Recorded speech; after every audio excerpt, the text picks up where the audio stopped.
Now, South Africa is experiencing a worrying trend, many worrying trends, in fact, of which there are tragedies that are waiting to happen if they have not happened already. This is according to political commentator Mpumelelo Mkhabela in his article, Johannesburg Inferno, a tragic representation of everything wrong in SA politics.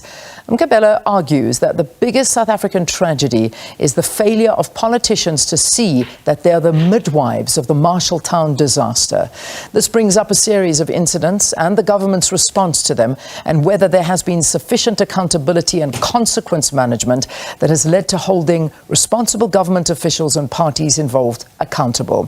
Former newspaper editor, political commentator, author and columnist Mpumelelo Mkhabela joins us now to talk about this particular topic. Good to have you. Thanks so much for your time this morning. Good morning, Leon. So you've penned an article and you say that the trends are worrying and that they are a depiction of everything wrong with the country's politics, and politicians fail to see that they are the incubators. Perhaps you want to explain a little bit more that view. Yeah, well, Leon, I'm using the case of the Marshalltown disaster to actually explain a bigger problem here. And what you see in the Marshalltown disaster is basically a graphic, a gruesome representation of what's terribly wrong with our politics. And if you look at the lives lost there, at the time of writing, it was 77 people who have died, and more than 50 people injured, and others obviously displaced. In fact, all of them who are alive are displaced now. They're scrambling for places to stay. Now, all of that, Leanne, if you look at it's basically a conflagration of the problems. One is rural urban migration, which is not being properly managed in the cities, what our politicians normally refer to as, urbanization. So they are aware of the problem. But the question is, what are they doing with it? They're not doing anything with it, because doing something with it would mean adequate provision of housing. It would mean proper urban town planning that is absent. It would mean revitalization of CBDs and other urban spaces. It's not happening. That at the municipal level. At the national government, and even at the provincial level, they have been talking, government has been talking for a very long time. I mean, for 2 decades, I've been a journalist covering some of these stories. Government knows that some of the infrastructure in the country is decaying, and it's been decaying for a while, and it needed a lot of investment. But instead of investing in the infrastructure, government has turned a blind eye. That's why we had the pre-street disaster, where there was an explosion in the middle of the street in Johannesburg. That's another trend. And there will be more explosions unless government invests in upgrading infrastructure. And then there's the issue of the trend of hijacking of buildings. They've been aware of this problem for a very long time, and they've done nothing about it. And that's why we're having this situation where rogue landlords are in charge of buildings. Some of the buildings are publicly owned, like this one. Some are privately owned. And they've been taken away from the rightful owners, and the rogue landlords are extracting exorbitant rents from residents. And these houses are unsafe, and they're not healthy, and that's why we're seeing this disaster. So there's a lot of this. We can talk about a lot of these trends. We saw in Hammanskraal where people died of cholera in modern South Africa. Can you believe it? Yeah. People died of cholera, but we have always known about there's a problem of water shortage and unhygienic infrastructure in that part of Tshwane. But people had to die before we have politicians coming there saying they've got a wake-up call. Why should people die when you always knew the problem? So this is a disaster of our politicians not realizing, or in fact ignorant of the fact that they have got the power to change the situation, but they're not using that power. Instead, they come as complainants. Yeah. Now, if they come as complainants, where are we as citizens supposed to go? Indeed. Are they not our representatives? And that's the worrying thing, because I mean, I remember switching on the television in the morning and the day after, and I wasn't working at the time, but when I was just watching the visuals of government officials flocking there, all wanting to find a television camera and a microphone to speak about how devastating this is, and this is not the time to blame, this is a sad moment for us, and we need to mourn the lives, and all of the stuff coming out of their mouths, and this one blaming that one, and that one blaming this one, and absolutely nobody knowing what they're doing. In my opinion, and I think from what I'm gathering from what you've written in your article as well, you know, one looks at failure of government on the greater scale when you look at something like this. And at least somebody should be charged with what has been happening here. I mean, this is mass murder if one looks at it, and all of the points that you've laid out there, and the responsibilities go to every single department within the government of South Africa, from Home Affairs to the police to you name it, that there has to be accountability. And yet, I can almost take a bet that nobody's going to be held accountable. What do you think about that? Leanne, that's the difficult where the entire government system is involved in what you might call culpable homicide. It becomes difficult to pinpoint who has to be charged, who has to face the music, because it's the system as a whole. But the system is run by individuals. So if you want to charge somebody, you have to look through the system, look through the processes, and then drill down to the individuals, the decision makers who enable this. But because it involves different layers of government, and these layers of government are also supposed to hold each other to account, there's so much space in our complex governance system, so much space to wiggle around and avoid accountability. Look at, for example, the incident I just mentioned in the case of Hammanskraal Cholera. Who has been charged there? Nobody has been charged. But the president has been there, ministers have been there, premier has been there, MECs have been there, but nobody has been charged. The last time I checked, I think 20 people had died of cholera. And look at Life Esidimeni, where people died and in very gruesome circumstances, having been taken away from a proper hospital, and then they put in all NGOs that are not qualified to look after them. And these were the most vulnerable people in our communities, suffering from mental health challenges. Who has been charged there? Nobody has been charged there. So those instances that involve systemic government failures, they happen in such a way that it's difficult to pinpoint people and charge them. However, it doesn't mean that there are no people that are responsible there. But the people that are responsible are the very same people who are in charge of the system. So they can control how accountability should happen, and they can control the situation that enables them to avoid it. We know, for example, with Life Esidimeni, there was an investigation that was commissioned. The former Chief Justice, Dikgang Moseneke, chaired it. And in that way, politicians were able to buy their time. They were able to escape accountability. Some of them were able to leave public office. And then even in this case, the Premier of Gauteng has appointed the Commission of Inquiry. The Commission of Inquiry will take months and months to investigate the matter. In the meantime, people are going to leave their positions in some cases, go to other positions. There will never be a point where people can be held accountable. So what's wrong here? It's the system of our politics. And I must also say, the failure of voters to hold their public representatives to account. If we look at some of the other major issues, and I know you have touched on it, and one of the big ones that we really need to look at is the issue of illegal immigrants living in South Africa, and you speak about it quite well, about this two-tier kind of citizen that we've got living in South Africa. Those that are documented, i.e. perhaps you and me, that we have South African citizens and identities and passports, and those that are living in South Africa illegally, that the government don't even know that they're living here.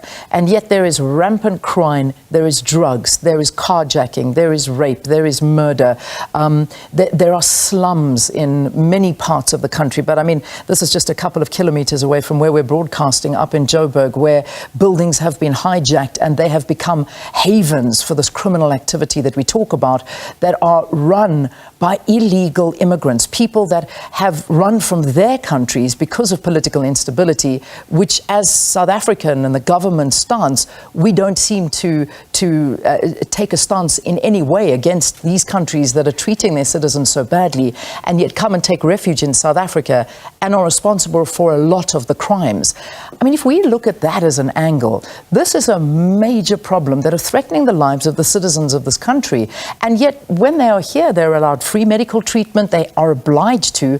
If they're living in buildings, they are the ones that have more of the law on their side. They've hijacked it and they can't get out of it. How do we take control back? Because it seems in a way that government has lost control of the country. Leanne, we don't have a national security strategy to speak of. South Africa needs a national security strategy that incorporates economic security, that incorporates, energy security, that incorporates safety and security of citizens, and the protection of property and people's livelihoods. We don't have a national security strategy linked to immigration and things like that. So, say for argument's sake, Leanne, think about this very horrible scenario, which might be very real in some cases. What if they were in that building? These were not innocent or citizens as they appear to be now who died there. Maybe, say, for example, there was a group of people that were criminals in that building. Government had no clue about those people. It had no clue who was there. It had no clue who was living in what room within that shack. So because of the untraceability of some people who live in this country, it becomes difficult for government, first of all, to plan for the provision of basic services, and it becomes difficult for the government to have a proper security strategy. It becomes difficult when people commit crime to trace them. You and I have an ID, and we have our biometric captured by Home Affairs, and we have our phones recorded by the mobile networks. We have clear addresses. If anything happens to something related to us, we can be traced. But there are so many people who live in this country who don't have all of that, and they don't even have proper banking details, but they transact in very informal ways. So if they commit crime or they move money around illegally, the government has no way to get those people. That's why we have so many crimes that are unsolved, because someone can commit a crime and simply jump the border and run away. Yeah. So what we are saying here, Leanne, I don't think that it's correct for people to be xenophobic and to be attacking foreigners. All we are saying is this, that when people come to the country, the government should know about them, and it should record them, and it should know where they live, so that when it is responsible for their welfare, something happens to them, they have to be protected when their rights are violated. But similarly, also when they violate the rights of others, either for rights of foreigners or rights of South Africans, the government can act. But you have to know those people before you can act. Yeah. You have to know those people to be able to plan for the services that the state is providing. Absent that, it's basically chaos that we have seen in Marshalltown. Yeah, I mean, if we look at for instance, the issues as well of illegal miners, because that's another very, very big one. That where, I mean, we've seen the mine shafts that have been left open, and this continues to be a major problem that we have here in the country, where the public now is exposed to calamity, including the death of 19 illegal miners in the northwest late last year, recent incidents of the River Lee shootout, last year's Krugersdorp sexual violations by the Zamazamas. These again are issues that are plaguing us, and still, even here in the city of Joburg, I mean, when we saw that Bree Street, I know a lot of people were blaming perhaps that illegal underground mining. It's since been found that there was gas responsible. We still need proper details on that, however, but this again is another problem, and it speaks to the issues that you've been addressing. Indeed, Leanne, it's another trend. In fact, it seems to me that when it comes to illegal mining, the war has basically been taken to the government.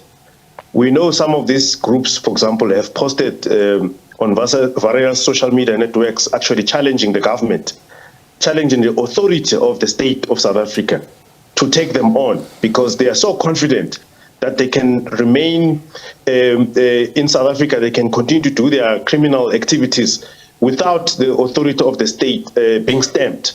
So what it really means, Leanne, is that we're experiencing the decline of the authority of the state and the rise of criminality by various groups.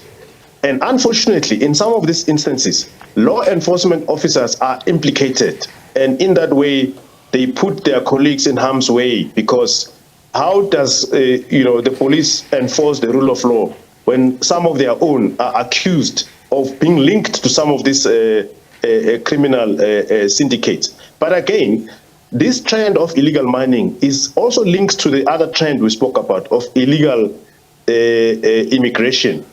How did these people come to South Africa to the point where they can literally build villages and headquarters underground and actually mine and actually have their own security system where they've got high-powered illegal weapons to even threaten the state itself? How did they come here?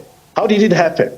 So it tells us something about how our borders are porous, how our immigration system is rotten, and there's no law enforcement at the border. And once that happens, and people are already inside, it becomes a challenge for the states to now root them out. But it's also like pouring water in a porous bucket, because you can arrest them and deport them, but if the border is not fixed, people will be back.